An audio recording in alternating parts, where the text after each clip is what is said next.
take you to the Plato's retreat. I said, I've heard of Plato's retreat. I know nothing about it. She said, well, it's an interesting club where everybody has free sex.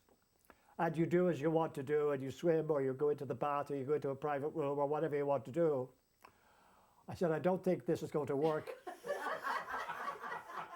I have 2 Irish boys from County Cork who are good Catholic boys, and they're both married with children. And she said, oh, well, then maybe I will take them to my apartment first, and then I can change, and then we'll ask them what they want to do.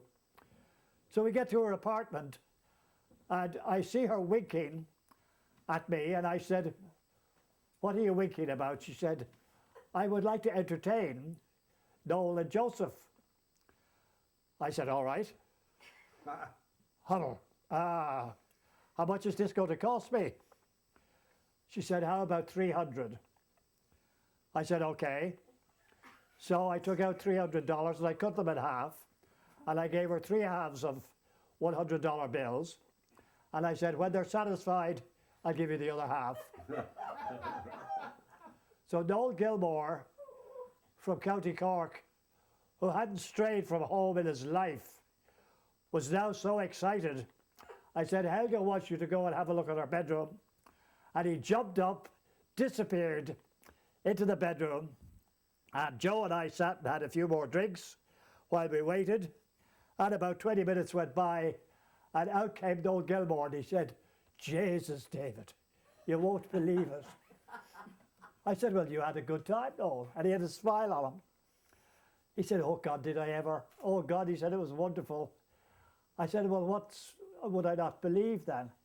He said, she has a wooden leg. I said, no. He said, she has a wooden leg. It's Helga the hooker from Heidelberg with a wooden leg. So I said, no, it's love. She's not a hooker. Oh, no, he said, I know she's a hooker. She told me she was a hooker. And that's how she's making her way here on her back in New York. And sure enough, I said, Helga, you didn't tell me you had a wooden leg. She said, well, does it make a difference? You didn't even notice, did you? It was only when and he loved it. He loved my stump. So I said, well. So Joe Murray at this stage has gone pale and quiet. And he's obviously changed his mind. He does not want to sample the goods of a wooden leg with a stump. So she changes her clothes, we go out. I said, now where do we go? We're going to Plato's retreat. Meanwhile, Noel Gilmore is saying, I want to go to sleep again with Helga. So could I stay? I said, no, you can't stay here. This is her apartment. We're leaving. So we go out on the street and we're hailing a taxi. Now there's the 2 boys, myself and Helga from Heidelberg. And I hail a taxi, but just as I'm about to stop the taxi, 2 black ladies grab me and they say, hello, baby, how are you? And so on. And they're starting to jostle around with me. And I suddenly realize what's going on. I'm being mugged. And meanwhile, Joe Murray and Noel, who are stoned, pissed out of their minds, and Helga are standing watching this. And I know she's going to grab my wallet, and she does. Before I could say another word, she had the wallet and was gone. A taxi pulled ahead of ours. She jumps in and it takes off the 2 girls in the taxi. The taxi I just waved down is standing there. So we all pile into the taxi and I said my dream line that I've always wanted to say, right? Follow that cab, right? I got to say it. And the guy said, why? And I said, because 2 birds in there, they just stole my bloody wallet. Oh, he said, great. And I said, in the meantime, call the dispatch, get the cops, and we'll keep after them till we know where they're going.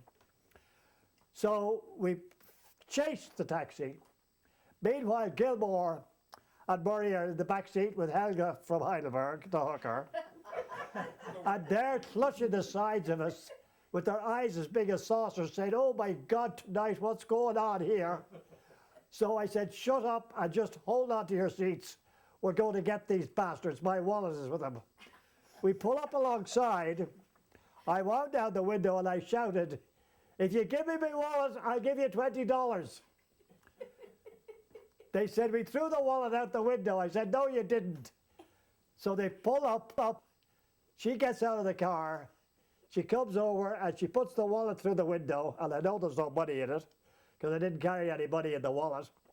She puts the wallet through and I give her $20 and she's gone. And Gilmore and Murray say, Jesus, Abbott, you staged this entire thing, didn't you? I said, no, I swear to God I didn't. Oh, yes, you did. I said, no. Anyway, it ended up that both Joe Murray and old Gilmore had a fond and wonderful time. We brought her, Helga, back to the hotel, and I went to bed, gave her the $300, the other half of the $300, and she entertained the boys all night. The next day we set out for Chicago, and they were still hungover, but they had very big smiles on their faces. And I said, we're going to be in Chicago now doing some business for a change. And we did the business all day and the next day, and I thought as a reward, I should do something special for them.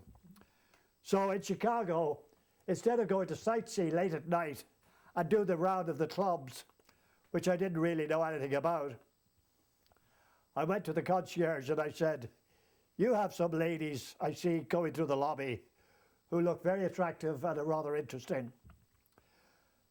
I would like 3 of them, black preferably, because they look very glamorous and very exciting and very special. He said, that can be arranged, sir. I said, how much will it cost? He said, $600. I said, done. No problem. After all, I got $3 million to spend. So I took out my $600. I gave it to the concierge. I gave him $100. And I said, at midnight, in 2405 and 2407, I want the 3 girls to knock on the door of 2405. And the 2 gentlemen in there are to be surprised with a gift from the city of Chicago on behalf of the Nutritional Research Institute. And sure enough, the next morning at breakfast, the two of them said, you won't believe what happened last night. I said, no, tell me what happened last night. And they said, the Nutritional Research Institute set it up so that we'd have. I said, no shit. Really? Absolutely. They said, but you were behind it. I said, nothing to do with it whatsoever. I had nothing to do with it whatsoever. I get back to Dublin with the 2 boys intact, and I'm standing around in one of the favourite watering holes in Dublin, and 2 guys that I know came up to me and said, did you hear about Noel Gilmore in New York and Chicago? I said, no. What about him? He got laid by a 1-legged hooker and 3 black ladies in Chicago.